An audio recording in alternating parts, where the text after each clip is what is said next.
Hi, I'm John Lipscomb.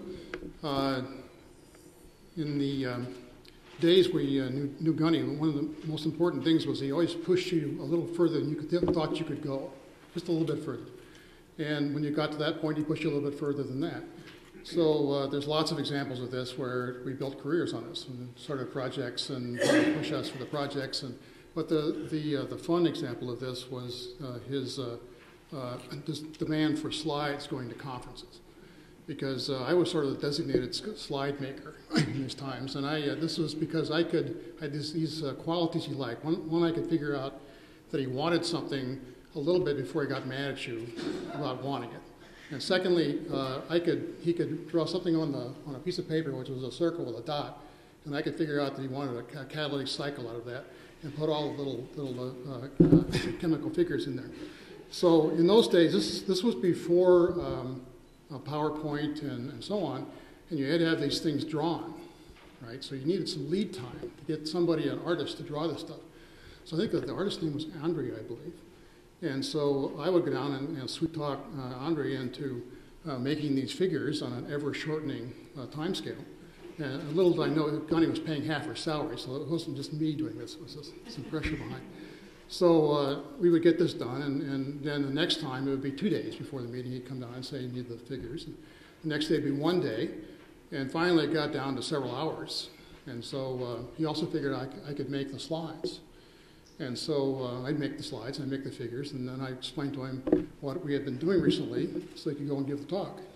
So ultimately it got down to 11 o'clock in the morning for a 1 o'clock flight.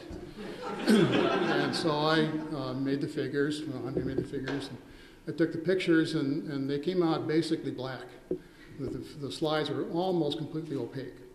And so then I had to drive him to the airport, and while we were driving, I told him all the stuff that we had been doing. He could give this talk. And he went off and gave this talk, and that's the last I heard about it. But then several years later, I took a job at the University of Minnesota. And I went up there, and it turns out that every once in a while, every year, they would have a symposium, and they invite 3 or 4 world-famous people to come and give a talk.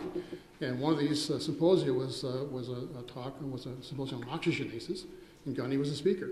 And they said, I have never heard a worse talk in my life. I couldn't see the slides. I didn't know what he was talking about. I said, I have no idea what you're talking about. I have no recollection of this at all. So I think the important thing is that years ago I heard a play by Shakespeare, and one of the lines in that play was Antony and Cleopatra. Cleopatra was talking about Antony after his death, and it was the famous line was, the odds is gone, and there's nothing left remarkable.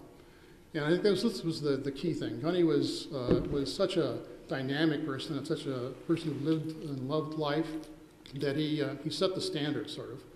And he was always doing something outrageous, and something which was pushing you beyond what you thought you could do. And I think this was the biggest lesson I learned, is that there's always another level. You can always do a little bit more than you think you can do.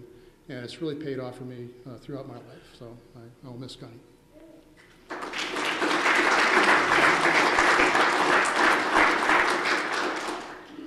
Ed Conner.